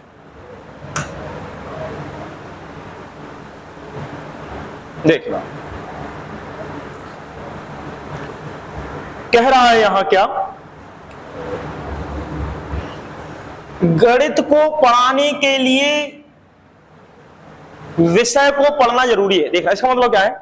गणित पढ़ने के लिए अन्य विषय, यहां आधी अधूरी चीजें छूटी हुई हैं, अन्य विषय को पढ़ना जरूरी है। तो कहोगे नहीं, गणित को पढ़ने के लिए किसी और अन्य विषय को पढ़ना जरूरी नहीं है। भाई अगर कोई कहे कि भैया तुम्हें गणित विषय पढ़ना है, ये पूरी लाइन ये है, गणित को पढ़ने के लिए अन्य विषय को पढ़ाना जरूरी है नहीं, तो हमें गणित को पढ़ाने के लिए अन्य विषय को पढ़ाना जरूरी नहीं है। अर्थात मातृभाषा में ही गणित को क्या किया जा सकता है? समझाया जा सकता है।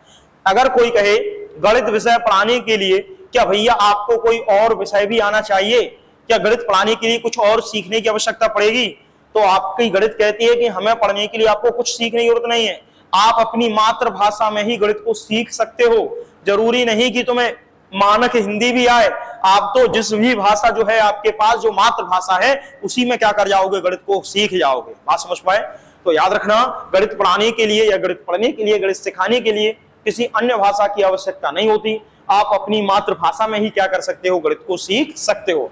फिर अगर कहें गणित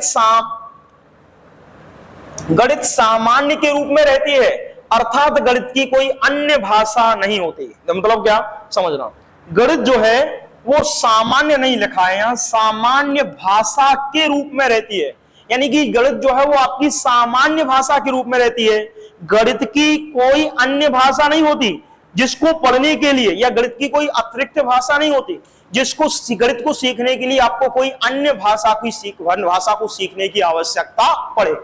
भाई गणित पढ़ने गए आप कक्षा 1-2 में, 1, 2, 3, 4 पढ़े, तो क्या उसके पहले क्या तुम्हें कोई और विषय पढ़ाना पड़ा कि भैया ये पढ़ो तब तुम गणित पढ़ पाओगे? तो जवाब है नहीं, हमको गणित पढ़ाने के लिए कोई अन्य विषय या कुछ भी अन्य पढ़ने की आवश्यकता नहीं पड़ी। हम सामान्य रूप से, सामान्य भाषा के रूप में गणित रहती है, और हम गणित को पढ़ने के लिए, गणित सीखने के लिए याद रखना है कि गणित की कोई अन्य भाषा नहीं होती है कि आपको गणित सीखने के लिए हमें अतिरिक्त कुछ भी अन्य भाषा सीखने की आवश्यकता पड़े।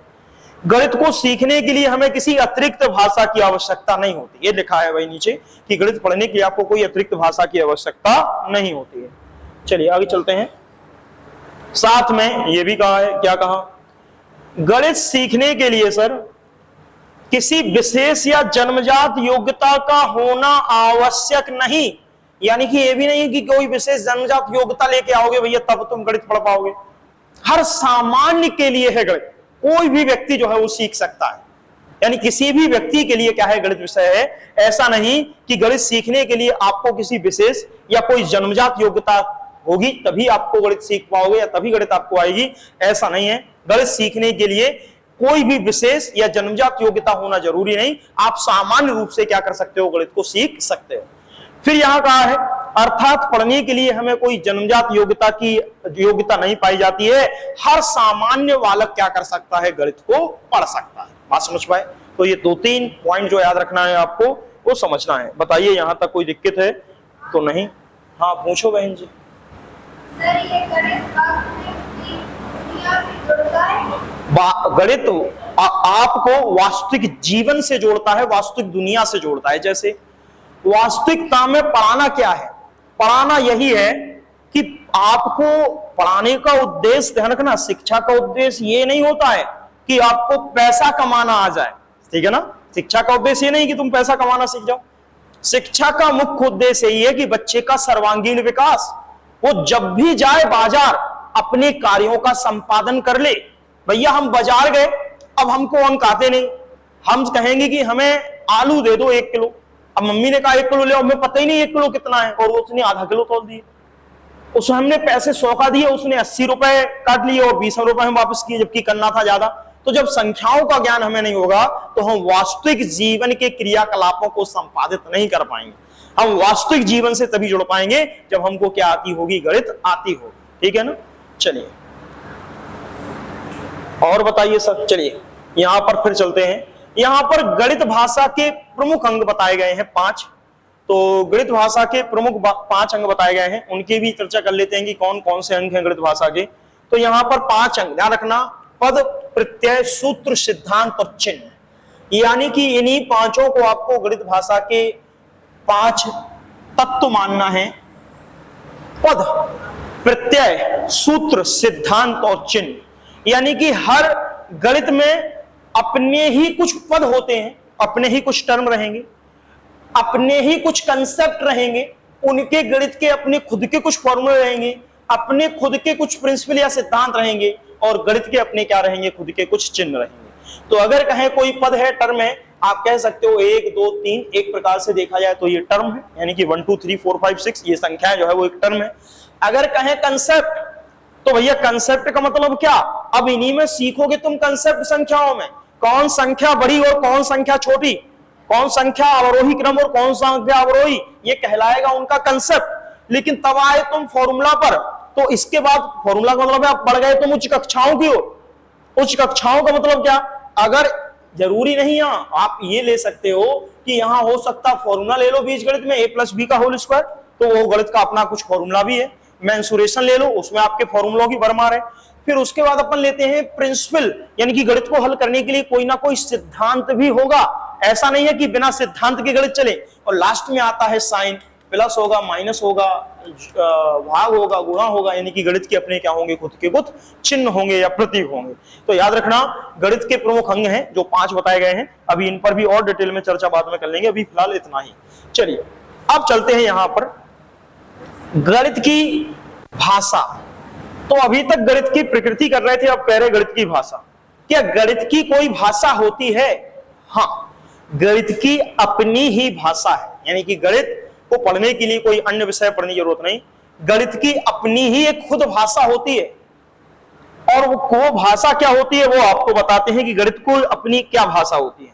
तो ये जो आपको पढ़ाए हैं पद, प्रत्यय, सूत्र, सिद्धांत, चिन्ह, जब हिंदी जाते हो, हिंदी पढ़ते हो, तो हिंदी में पहले छोटा बड़ा पढ़ते हो, काखा का पढ़ते, फिर 2 शब्द वाले, 2 वर्ण वाले शब्द पढ़ते हो, 3 वाले, फिर मात्रा वाले पढ़ते हो, फिर उपवाक्य पढ़ते हो, फिर वाक्य पढ़ते हो। तो हिंदी के भी तो अपने कुछ पद प्रत्यय हैं, उनके भी तो कुछ कंसेप्ट हैं, उनके भी कुछ चिन्ह हैं। उसी प्रकार से गणित के अपने अपने क्या है, कुछ चिन्ह हैं, उसी का इनमें इस्तेमाल किया जाएगा। इसलिए गणित की क्या है, अपनी एक भाषा है, यानी गणित की भी अपनी एक भाषा है। तो ध्यान रखना। लेकिन गणित के लिए नहीं कि कोई विशेष भाषा है, वही सामान्य भाषा, कोई हम क्या करें, गणित की एक अपनी भाषा है। अब भाषा का अभिप्राय मतलब लिखा है, गणित के अपने कुछ पद होते हैं, गणितीय कुछ अपने प्रत्यय होते हैं, कुछ सूत्र होते हैं, कुछ सिद्धांत होते हैं, कुछ संकेत होते हैं, विशेष तरह तरह के होते हैं, यानी कि जो कुछ विशेष तरह के होते हैं, यही गणित की क्या कहलाते हैं, भाषा को क्या देते हैं, जन्म देते हैं। एक और एक जोड़ोगे तो दो ही होगा, तो ये क्या है, एक प्रकार की गणित की भाषा है, ठीक है, जो अपने ही पदों प्रत्ययों से मिलकर बनी हुई है, उनके चिन्हों से मिलकर बनी हुई है, जिसको हम क्या कह रहे हैं, गणित की भाषा कह रहे हैं। ये बात समझ पाए कि नहीं सर, बताइए। अब चलते हैं आगे, यहीं पर और देखते हैं, ये भी देखना। गणित का ज्ञान यथार्थ है, मोस्ट इंपोर्टेंट है ये पॉइंट मोस्ट इंपोर्टेंट है। गणित का ज्ञान यथार्थ है, क्रमबद्ध है, तार्किक है और अधिक स्पष्ट होता है, जिसे एक बार ग्रहण कर लो तो भुलाया नहीं जा सकता। बात समझ पाए कि नहीं, देखना सर, इसका मतलब क्या, गणित का ज्ञान यथार्थ है। यथार्थ का मतलब बचपन में जो 2 और 2 4 पढ़े थे, जब पीएचडी करोगे तब भी 2 और 2 4 ही होगा, जो कभी बदले ना, हमेशा फिक्स रहे, वो आपका क्या है, यथार्थ है। क्रमबद्ध है, पहले भैया संख्याएं सीखते हो, फिर जोड़ सीखते हो, फिर घटाना सीखते हो, यानी ऐसे नहीं कि सीधा पहले भाग सीख जाए, पहले संख्या सीखोगे, संख्याओं के बाद उन संख्याओं का आरोही अवरोही क्रम पहचानोगे, कौन संख्या बड़ी कौन संख्या छोटी वो पहचानना सीखोगे। यानी कि एक प्रकार से ज्ञान जो है वो यथार्थ क्रमबद्ध होता है। और गणित में तर्क शामिल है, एक और एक दो क्या होता है, एक में एक जोड़े तभी दो होता है, यानी कि ये तर्क है, भैया एक ये चिड़िया ले लो, एक चिड़िया कितनी है, एक और एक दो, तो आपकी इसलिए एक और एक क्या होता है, दो होता है, यानी कि गणित तार्किक विषय है। और वैसे भी समझाए हम तुम्हें तार्किक। अधिक स्पष्ट होता है, आपको कहीं कहीं ध्यान रखना, आपको कहीं कहीं किसी विषय में जाओ, रसायन विज्ञान पढ़ो, उसमें कहेंगे कि भैया सोडियम को Na कहते हैं, तो कहते हैं, याद कर लो क्यों कहते हैं, ये थोड़ी पता, बात समझ पाए। लेकिन यहां तो ज्ञान अधिक स्पष्ट है, एक और एक अगर दो होता है तो दो ही होता है, क्या होता है, क्योंकि एक ये चिड़िया है और एक चिड़िया है, इसलिए क्या होता है, दो होता है। तो याद रखना, गणित से जो भी ज्ञान प्राप्त किया जाता है वो क्या होता है, अधिक स्पष्ट होता है। ये लाइन जरूर, जिससे उसे एक बार ग्रहण कर ले, यानी कि उसको क्या नहीं कह सकता, बुलाया नहीं जा सकता। अगर एक बार आपने सीख लिया है जोड़, तो क्या तुम भूल जाओगे, एक बार घटाना सीख लिया है तो क्या भूल जाओगे। एक बार गणित का अगर कंसेप्ट दिमाग में बैठ गया, जिसको आपने अच्छे से समझ लिया है, तो फिर भूलने के चांस नहीं रहते, यानी आसानी से उसको भुलाया नहीं जा सकता। तो याद रखना, ये सारी चीजें आपको याद रखनी है। अब लेते हैं कुछ प्रश्न, तो बताओ, पहला प्रश्न दिया है, निम्नलिखित में से कौन सा गणित की प्रकृति के अनुसार सही है, बोलिए सर, बताइए क्या दिया है, निम्न में से कौन गणित की प्रकृति के अनुसार सही है। गणित की अपनी भाषा है, हाँ, गणित की अपनी एक भाषा है, गणित की कोई अन्य भाषा नहीं है। किसी भी गणितीय समस्या का केवल एक ही हल होता है, नहीं, किसी भी गणितीय समस्या के तो कई हल हो सकते हैं। कैसे, जैसे कि अगर कोई आपसे ये कहे ऐसी दो संख्याओं के जोड़े बनाइए, ऐसी दो संख्याओं के जोड़े बनाइए, मतलब ऐसी दो संख्याओं को लिखिए जिनका योग 12 होता हो, तो कहोगे भैया 6 और 6 12 है, 8 और 4 12 है, 9 और 3 12 है, 10 और 2 12 है, 11 और 1 12 है। बात समझ पाए कि नहीं। यानी कि आपको गणितीय समस्या का केवल एक हल नहीं होता, एक से अधिक हल होते हैं, ठीक है ना। तो ये आपका कथन गलत हो गया। गणितीय अवधारणाएं अमूर्त होती हैं, बिल्कुल, गणितीय अवधारणाएं अमूर्त, उसका प्रकटीकरण हम किस रूप में करते हैं, गणित के रूप में, मूर्त रूप में करते हैं। तो ए और सी सही है, तो जहां जहां बी है उसको काट दो, ये बी है गलत हो गया, ये भी गलत हो गया, ये भी गलत हो गया, तो सी ही तो बचा जो अपने आप क्या हो गया, सही हो गया, ठीक है ना। चलिए ये बताइए, गणित के स्वरूप के संदर्भ में निम्नलिखित में से कौन सा कथन सही नहीं है। ये भी सर क्वेश्चन ही है, बताइए।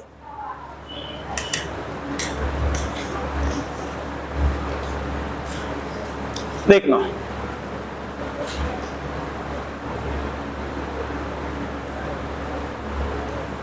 गणित के स्वरूप के संदर्भ में कौन सा सही नहीं है? जहां नहीं दिया हो उसका तुम पहले काला कर लेना। क्यों? क्योंकि वो दिखता नहीं है पेपर में, जल्दबाजी। तो नहीं है जरूर फोकस करना। 10-15 सवाल, 10 सवाल तो 12 सवाल पूरे पेपर में तो नहीं वाले मिल जाएंगे। तो सबसे पहले गणित के प्रतिरूप और संबंधों, गणित में प्रतिरूप और संबंधों की पढ़ाई सम्मिलित है तो अभी तो बताया। गणित की शाखाओं को पढ़ते हो, गणित को फिजिक्स में पढ़ते हो, केमिस्ट्री में पढ़ते हो, बायोलॉजी में पढ़ते हो, यानी कि प्रतिरूप और संबंधों की पढ़ाई तो शामिल है। गणित में गणित संख्याओं की पढ़ाई तक सीमित है नहीं, संख्याओं की पढ़ाई तक तो सीमित नहीं है, और अधिक है। मतलब गणित तो आप बाजार तक चले जाओ, किसी भी उद्योग जगत में चले जाओ, डॉक्टर के पास चले जाओ, हर जगह गणित है। तो ये गणित जो है वो संख्याओं की पढ़ाई तक सीमित नहीं है। गणित में अमूर्तीकरण, अगर कहें गणित में अमूर्तीकरण और मानस दर्शन यानी दृष्टिकरण सम्मिलित है। यही तो कहा है भाई आपको, गणित में अमूर्तता शामिल है और दृश्यता शामिल है। दृश्यता यानी कि मानसीकरण। गणित वास्तविक संसार से जुड़ा है, यह भी बात सही है, यानी कि आपको वास्तविक संसार से जोड़ता है। तो आपका जो गलत है वो आपका यही आपको सही करना है, क्योंकि ये ऑप्शन आपका क्या है? गलत। ठीक है ना सर? ये बताइए निम्नलिखित में से कौन सा कथन सत्य नहीं है? गणित एक ऐसा विषय है जो अधिकांश अमूर्त अवधारणाओं से बना है। गणितीय समस्याओं के समाधान पर पहुंचने का सिर्फ एक सही तरीका होता है। जो लोग पढ़ लिख नहीं सकते उन्हें भी गणितीय ज्ञान होता है, और गणित की अधिकांश उपशाखाओं में अंतर संबंध होता है। सुनना फिर से, गणित एक ऐसा विषय है जो अधिकांश अमूर्त अवधारणाओं से बना है। बिल्कुल बात सही है, अधिकांश अमूर्त अवधारणाओं से ही बना है। जब तक आप सोचोगे नहीं अमूर्त रूप में पता ही नहीं चलेगा। तो ये तो बात सही है। पूछा क्या है? नहीं है पूछा है। गणितीय समस्याओं के समाधान पर पहुंचने के लिए सिर्फ एक सही तरीका होता है, नहीं कई तरीके होते हैं, भिन्न भिन्न तरीके से हम समाधान पर पहुंच सकते। तो ये तो आपका गलत हो गया। जो लोग पढ़ लिख नहीं सकते उन्हें भी गणितीय ज्ञान आता। बिल्कुल सर। जो लोग बिल्कुल अंगूठा लगाते लेकिन पैसों के लेन देन में माहिर होते हैं, 1 रुपए की भूल चूक नहीं हो सकती। ठीक है ना? दादाजी कान काट ले जाएंगे तुम्हारे। तो याद रखना कि ये तो सही है, जो लोग पढ़े लिखे नहीं होते फिर भी उन्हें गणितीय ज्ञान होता है। गणित की अधिकांश उपशाखाओं में अंतर संबंध है। बिल्कुल। आपकी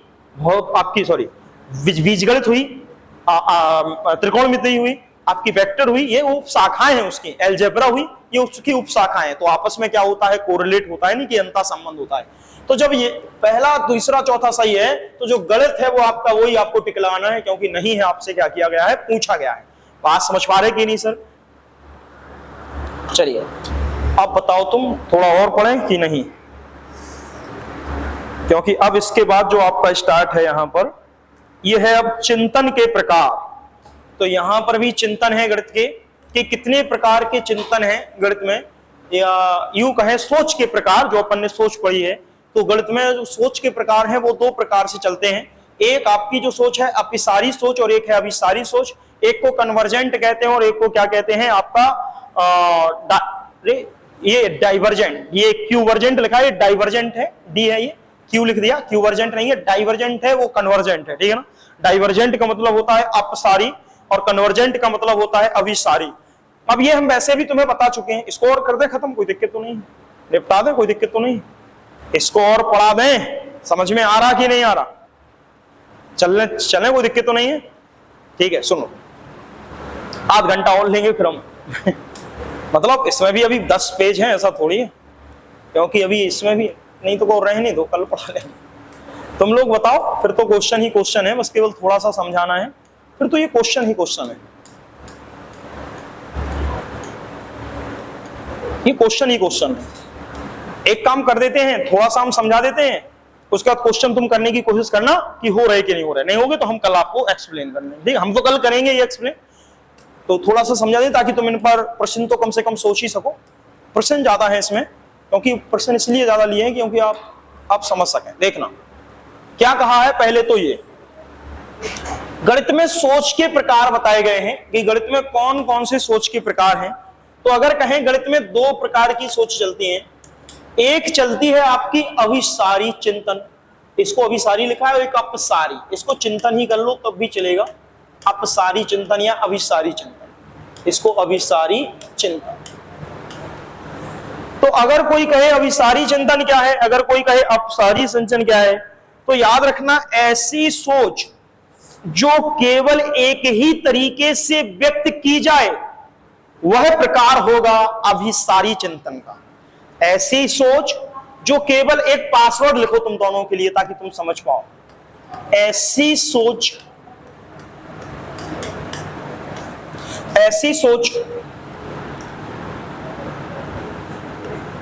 जो, या ऐसी सोच जिसे व्यक्त करने का केवल एक ही तरीका हो, या ऐसी सोच जो केवल एक ही तरीके से व्यक्त की जा सके, तो एक ही तरीके से व्यक्त की जा सके उसको कहेंगे हम अभिसारी चिंतन का प्रकार। लेकिन ऐसी सोच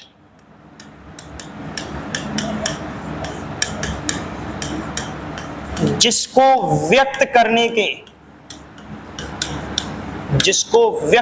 के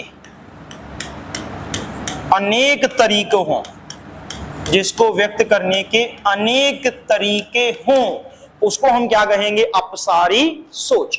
तो याद रखना, वास्तव में अगर देखें तो ये हम पहले भी बता चुके हैं, ऐसी सोच जिसको व्यक्त करने का केवल हमारे पास एक माध्यम है, एक तरीका है, वो कहलाएगा अभिसारी सोच। लेकिन ऐसी सोच जिसको व्यक्त करने के लिए हमारे पास विविध कई तरीके हैं, वो किसको दर्शाएगा? आपका अभिसारी सोच को। जैसे अगर हम कहें, एक बार कई बार हमने उदाहरण दिया है अभिसारी अपसारी सोच, अभी पढ़ा के भी आए हैं वो आपके साइकोलॉजी में। अगर एक व्यक्ति को मकान बनवाना है, वो सोच रहा है कि मकान कितने तरीके से बनवाएं, हम अपने बच्चों के अनुसार बनवाएं, पिताजी के अनुसार बनवाएं, अपनी खुद की सोच के अनुसार बनवाएं, आर्किटेक्ट इंजीनियर के अनुसार बनवाएं, तो उसकी एक समस्या के लिए कई विचार उत्पन्न हो रहे हैं। ये कह रहा है अपसारी सोच। लेकिन जब हमारे पास एक समस्या के लिए केवल एक ही हल है, भैया भारत की राजधानी क्या? दिल्ली। 2 और 2 कितना होता है? 4। बात समझ पाए? 2 और 2 कितना होता है? कहोगे 4। तो 2 और 2 4 लिखने का केवल एक ही तरीका है और कोई तरीका नहीं जाकि इसका तुम उत्तर दे सको। तो ये किस सोच को दिखाएगा? अभिसारी को। लेकिन अगर हम ये कहें, बताइए 4 लिखने के कितने तरीके हैं, 4 को कौन कौन सी 2 संख्याओं से जोड़ के लिख सकते? तो कहोगे 1 और 3 जोड़ लो, 2 और 2 जोड़ लो। बात समझ पाए कि नहीं? यानी कि फिर हम सोच के व्यक्त करने के तरीके क्या कर देंगे? एक से अधिक हो जाएंगे। उस कंडीशन में जो सोच होगी वो क्या कहलाएगी? अपसारी सोच। तो यहां पर अगर बात करें, इसको क्या कहा जाता है? इसको बंध अंत वाले प्रश्न। अभिसारी सोच के अंतर्गत कौन से प्रश्न आते हैं? बद्ध अंत वाले प्रश्न। जबकि अपसारी सोच के अंतर्गत आते हैं मुक्त या खुले अंत वाले प्रश्न। अब इसका मतलब क्या कि खुले अंत वाले प्रश्न किसे कहते हैं, बद्ध अंत वाले प्रश्न कहते हैं किसे, तो वो भी तुम्हें समझा देते हैं। एक चीज जरूर याद रखना, ये जो प्रश्न रहेंगे ये बद्ध अंत वाले प्रश्न फैक्ट पर आधारित रहेंगे, ये फैक्ट पर आधारित रहेंगे या तथ्य पर आधारित रहेंगे, यानी कि जिसमें केवल तथ्य शामिल होगा उस पर आधारित रहेंगे। जबकि ये वाले जो प्रश्न रहेंगे ये एक प्रकार से वैज्ञानिक ढंग से बच्चे के चिंतन करने पर आधारित रहेंगे। बच्चा स्वतंत्र रूप से किसी भी प्रकार का उत्तर देने के लिए क्या होगा?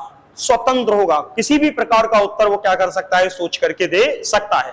इसमें बाध्य है कि जो फैक्ट है वही उत्तर में आपको बताना है, इसके अलावा आपका उत्तर सही नहीं होगा। अब इसी को देखते हैं थोड़ा सा आगे। देखो ये देखो, ये प्रश्न लिखे ही हैं ताकि आप समझ पाओ और समझ पाओ, ये इसलिए लिखे हैं। देखना यहां पर 3 प्रश्न लिखे हैं, क्या देखना, और तीनों को बताया गया है। कल बरसात हुई थी तो हुई होगी तो कहोगे हां, और नहीं हुई होगी तो कहोगे नहीं। यानी आपको केवल एक शब्द में अपना उत्तर देना है, फैक्ट आधारित है। यानी कि ये आपके ऐसे प्रश्न कहलाएंगे अभिसारी प्रश्न। इसमें सोचना थोड़ी है कि भैया हम सोच रहे हैं कि कल बरसात हुई थी कि नहीं, हुई होगी तो हां कहोगे, नहीं होगी तो ना कहोगे। 3 और 7 जोड़ो तो कितना होता है? 10। इसे झुटलाया नहीं जा सकता। ये फैक्ट है और इसका उत्तर भी आपके लिए क्या रहेगा, क्या सभी के लिए इसका उत्तर एक समान रहेगा। आप यूं समझ लेना, जब ना समझ में आए, जब सभी बच्चे एक ही प्रश्न का वही समान उत्तर दें तो वो प्रश्न अभिसारी प्रश्न है। लेकिन जब एक ही प्रश्न, एक ही समस्या का बच्चे भिन्न भिन्न प्रकार के उत्तर दें तो वह प्रश्न आपका क्या होगा, अपसारी प्रश्न होगा।